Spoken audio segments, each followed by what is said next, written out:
Hi, I'm Bryn. After 6 grueling years of student loans, all-nighters, and clinical rotations, I finally made it. Tomorrow's my first day as a registered nurse at Memorial Hospital, the best hospital in our state. I've worked my butt off for this moment, especially with all the obstacles thrown my way. Mom called again asking if you're coming to dinner Sunday to celebrate your new job. My sister Cassidy stood in my doorway, scrolling through her phone without looking up. You could sound a little more excited for me. It's just a nursing job, not like you cured cancer. She rolled her eyes. Besides, if I had the same advantages you did. Advantages? I worked 2 jobs through nursing school while you… Whatever, Mom wants to know about Sunday. That's Cassidy for you. My sister has spent her entire life resenting my existence. Growing up, she was the golden child, varsity cheerleader, homecoming queen, our parents' first miracle baby after years of trying. Then I came along, the afterthought. Tell Mom I'll be there, but I might be late depending on my shift. Fine. I'm bringing Derek, by the way. Another boyfriend she'll use to one-up me. Classic Cassidy move. My phone buzzed with a text from Dad. Proud of you, kiddo. Your mother's planning something special Sunday. At least Dad tries, even if he's always given Cassidy whatever she wanted. When she wrecked her first car, she got a newer model. When I needed textbooks, I got a lecture about financial responsibility. My phone rang. Unknown number. Hello? Bryn? This is Patricia Jenkins, head nurse from Memorial. Just checking in before your first day tomorrow. My heart skipped. Patricia was a legend. 20 years of experience and personally selected me from dozens of applicants. Yes, hi Patricia, I'm all prepared. Excellent. I don't usually call new nurses, but something about your interview stood out. We need dedicated people like you. After we hung up, I couldn't stop smiling. Patricia Jenkins personally called me. Who was that? Cassidy was still lurking. The head nurse at Memorial, she personally hired me. Probably just checking to make sure you don't flake out. I ignored her and laid out my brand new navy blue scrubs on my bed, smoothing every wrinkle. The Memorial Hospital embroidered logo looked so official. Don't mess this up, Cassidy said before walking away. You know how you get overwhelmed easily. I took a deep breath. Tomorrow would be perfect. I'd earned this. I carefully arranged my stethoscope, badge holder, and compression socks beside my scrubs. Everything was ready. As I set my alarm for 5 a.m., I couldn't help but feel proud. Despite Cassidy's constant undermining, despite my parents' favoritism, despite all the doubters, I made it. Tomorrow, I'd walk into Memorial Hospital as a real nurse. I just needed to get through family dinner on Sunday first. My alarm blared at 5 a.m., but I was already awake. Couldn't sleep a wink from the excitement. Today was finally the day, my first shift at Memorial Hospital. I stretched and headed to my dresser where I'd laid out my scrubs. They weren't there. What the hell? I frantically searched my room, tossing pillows and looking under the bed. Nothing. This wasn't the first time Cassidy had messed with my stuff. During finals week in my second year, she'd accidentally spilled coffee on my notes. When I graduated, she told everyone my nursing program was the easy one that anyone could get into. Cassidy? I called out, checking her room. Empty. The clock read 5:20. I needed to leave by 6 o'clock to make it on time. Sweat beaded on my forehead as I tore through the laundry basket. My orientation paperwork was due at 7 o'clock sharp, and Patricia had emphasized punctuality. Then I heard it, a faint snipping sound coming from the garage. My stomach dropped. I crept down the stairs, careful not to make any noise. The garage door was cracked open, a sliver of light spilling out. I pushed it open slowly. There was Cassidy, sitting cross-legged on the concrete floor with my navy scrubs spread out before her. She was cutting methodically through the fabric with kitchen scissors. "What are you doing?" I screamed, lunging forward. Cassidy didn't even flinch. "Oops, guess you'll have to reschedule your big first day."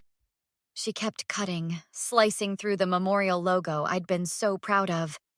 "Are you insane? Stop it!" I grabbed for the scissors, but she pulled away. "Why should you get everything? The attention, the praise, the fancy hospital job. It's always Bryn this, Bryn that lately. You can't be serious. I stared at the mangled fabric. This is my career. Maybe you should have thought about that before you stole the spotlight. Mom and Dad haven't shut up about you for weeks. I tried to snatch what remained of my scrubs. You've always been their favorite, and you know it. The one time I accomplished something, please, you've always played the victim. Poor little Bryn, working so hard while everyone else gets handouts. Give me the scissors. Or what? You'll cry to Mom and Dad like you always do? I felt tears welling up. Why do you hate me so much? Hate you? Cassidy laughed. I don't hate you. I just think it's time you learned life isn't fair. You've been sabotaging me my entire life. My college application essays mysteriously disappeared from the computer. My recommendation letters got lost in the mail. And now this? Prove it! She smirked, continuing to cut. I lunged for the scissors again, and we both tumbled to the ground, wrestling. I have to be at the hospital in less than an hour. Not my problem. The doorbell rang, freezing us both mid-struggle. Expecting someone? Cassidy asked, scissors still in hand. I wasn't. We stared at each other, my ruined scrubs between us. The doorbell rang again, more insistent this time. If that's Mom or Dad, you're dead, I hissed, standing up. I stormed to the front door, yanking it open without checking who it was. My heart stopped. Standing on my doorstep, clipboard in hand and a concerned expression on her face, was Patricia Jenkins. Bryn, is everything all right? Patricia looked me up and down, taking in my disheveled appearance. I tried calling when you didn't answer my texts. I couldn't speak. Behind me, Cassidy appeared in the hallway, quickly hiding the scissors behind her back. You must be Bryn's sister. Patricia stepped inside, her experienced eyes immediately noticing the tension. I'm Patricia Jenkins, head nurse at Memorial. Nice to meet you. Cassidy flashed her pageant smile. Bryn was just having a wardrobe malfunction. You know how clumsy she can be. Actually, I started. I heard quite the commotion from outside. Patricia walked past us toward the garage where the door remained open. Mind if I take a look? My heart pounded as Patricia surveyed the scene. Scraps of navy fabric scattered across the floor, the Memorial logo in tatters. What happened here? Her voice was steady but firm. Bryn was trying to alter her scrubs and made a mess, Cassidy lied smoothly. I was helping her clean up. With scissors still in your hand? Patricia raised an eyebrow.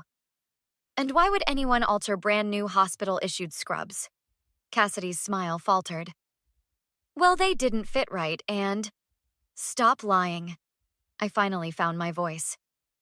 She cut them up deliberately. She's always sabotaging me. That's ridiculous, Cassidy scoffed. Why would I do that? Because you can't stand seeing me succeed. Patricia held up her hand. I think I've seen enough. Bryn, I came by to drop off some orientation materials since you weren't answering your phone. I was concerned when you were running late. My face flushed. I'm so sorry. I was planning to... No need to apologize. I have a spare set of scrubs in my car. Let's get you to the hospital. Cassidy's mask slipped. You're still taking her? After she caused all this drama? Young lady, Patricia's voice turned icy. I witnessed enough to form my own conclusions, and in my 20 years of nursing, I've become quite good at spotting troublemakers. 30 minutes later, I was walking through Memorial's sliding doors in borrowed scrubs, orientation packet in hand. Don't worry about being late. Patricia guided me to the nurse's station. Maya will show you around. A tall woman with box braids looked up. You must be Bryn. Welcome to the chaos. Thanks for covering for me this morning, Maya. No worries, Patricia explained the situation. Maya rolled her eyes. Sisters, right? Mine once borrowed my car and returned it with an empty tank and a dent. As Maya showed me the supply closet, a doctor in blue scrubs approached. Dr. Simmons, meet our newest nurse, Bryn. Welcome aboard. Dr. Simmons had kind eyes. Patricia speaks highly of you. Later, in Patricia's office, she slid a form across her desk. I've documented this morning's incident, hospital policy. What will happen? Nothing to you, but I believe in consequences for actions. She smiled tightly. I'm having lunch with Barbara Simmons next week, the hospital board chair who happens to be friends with the regional manager at Cassidy's company. My phone buzzed repeatedly. 6 missed calls from Mom. Patricia nodded toward it. I suspect your sister's already spinning her version of events. Right on cue, a text appeared. How could you embarrass your sister in front of your boss? Call me immediately. Mom.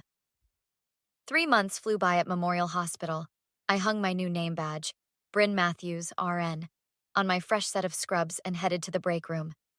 There she is, the miracle worker from the ER last night. Maya high-fived me as I walked in.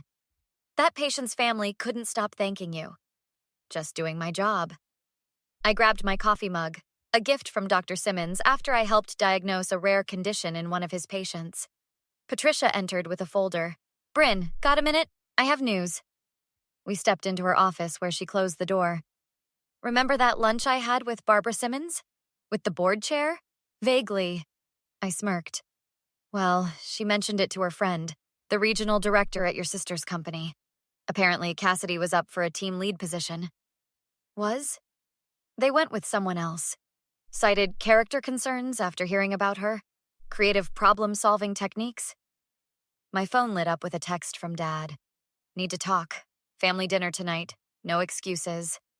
I hadn't been to my parents' house since that first day. After ignoring 8 voicemails from Mom defending Cassidy, I'd decided to focus on my career instead. That evening, I reluctantly pulled into my parents' driveway. Mom opened the door before I knocked. Finally decided to show up? It's been months, Bryn. Been busy saving lives. I stepped inside to find Dad and Cassidy already at the table. Cassidy looked different, defeated somehow. Her usual perfect appearance seemed slightly disheveled. So, Dad cleared his throat. We had an interesting visitor last week. Your boss, Patricia.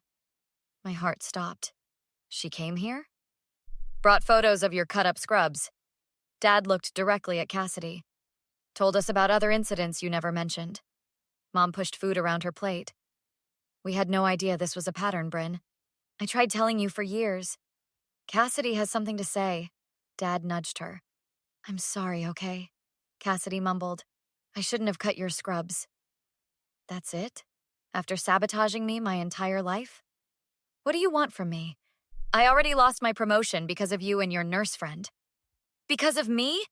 You did this to yourself, Dad intervened. Cassidy, that's enough. We agreed. Whatever, I apologized. Can we move on? I stood up. No, we can't. I'm done pretending we're a normal family. I'm done with the gaslighting and the sabotage. Bryn, please. Mom reached for my hand. I'm setting boundaries. I'll visit occasionally, but Cassidy and I need distance. The next week, Patricia called me into her office again. The hospital's starting an advanced certification program. I've nominated you. Seriously? But I've only been here 3 months. You've proven yourself. I recognize potential when I see it. Later that day, I ran into Dr. Simmons in the cafeteria. Heard about your nomination. Well deserved. Thanks. It's strange. 3 months ago, I was fighting for my career before it even started. And now? Now I know I belong here. As I left that evening, I spotted Cassidy in the parking lot, sitting in her car. She'd been demoted to a smaller office with a pay cut. When she saw me in my scrubs with my new certification materials, she quickly looked away. I smiled to myself. Some people never change, but I had. No more seeking approval or acceptance from those who couldn't give it. I'd found my place, my people, and my strength. What would you have done if you were Bryn? Would you have completely cut off your sister and parents after years of toxic behavior? Or would you have given them another chance after they finally acknowledged the pattern of sabotage? Is completely rejecting an apology ever the right move? Or should we always leave room for redemption, even with those who've hurt us repeatedly? Share your thoughts in the comments below. If this story resonated with you or made you think, please hit that like button. And if you want more stories like this one, consider subscribing to the channel for new content every day. Thanks for watching.